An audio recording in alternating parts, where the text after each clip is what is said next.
Kaei cả ba pynlong và briew ba kin job haka Jingim jong.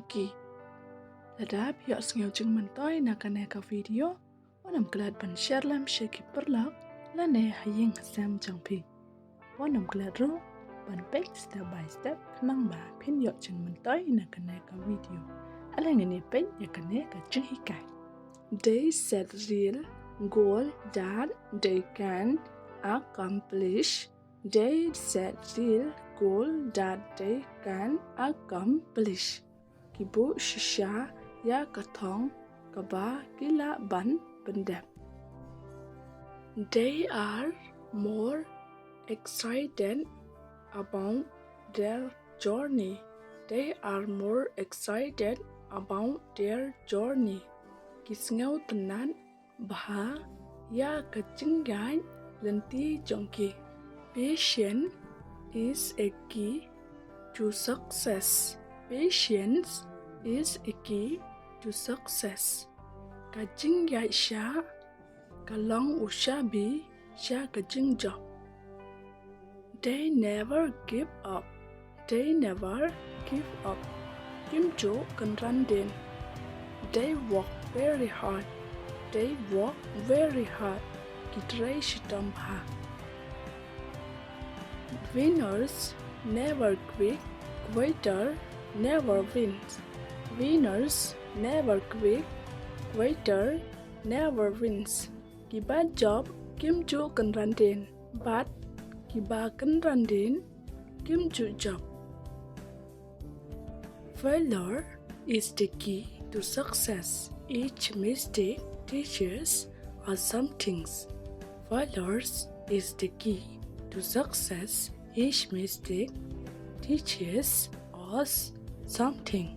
Kaching sharem kadai uchabi sha kaching job kawai kaching bakla kahi kai yangi shipon ki.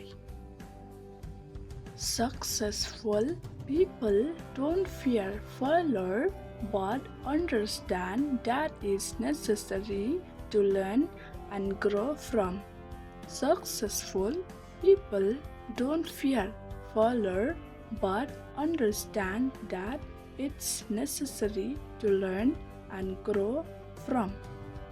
Briew Kiba job kim chu teng ya kaching sharam Henry kisngeu tho ba kalong kabadon kam banang bat ban he ban san nang ta.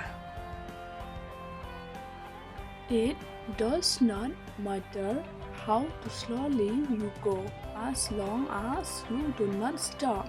It does not matter how slowly you go as long as you do not stop. Compare lada piyai suki kan ba pin ompat sange.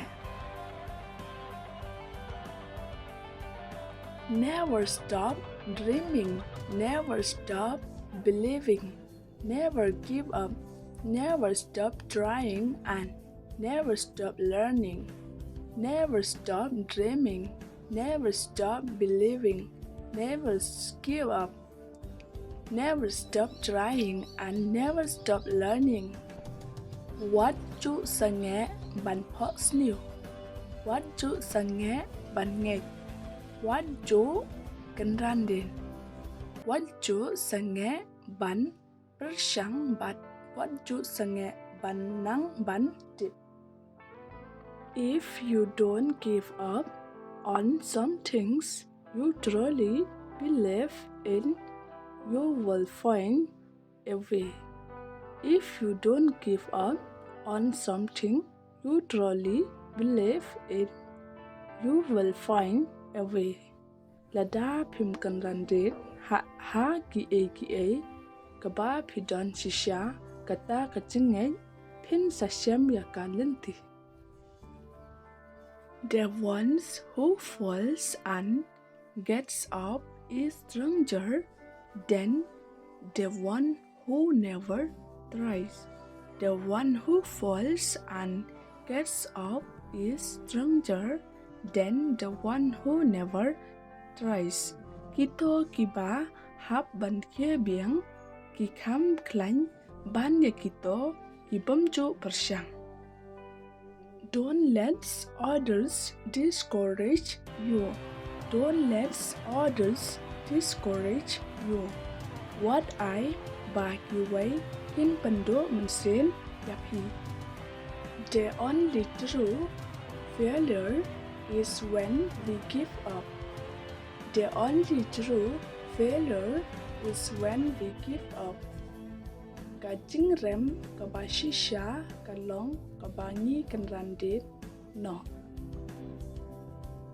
Whatever you do, remember to put God first. Whatever you do, remember to put God first. Kado kano ka ba pile kan mau ban bo ya ublay ng kong. Never expect anyone to give you what you want. Never expect anyone to give you what you want. What kmi lenti nang no ban ay pi ya Kaei ka ba pikwa.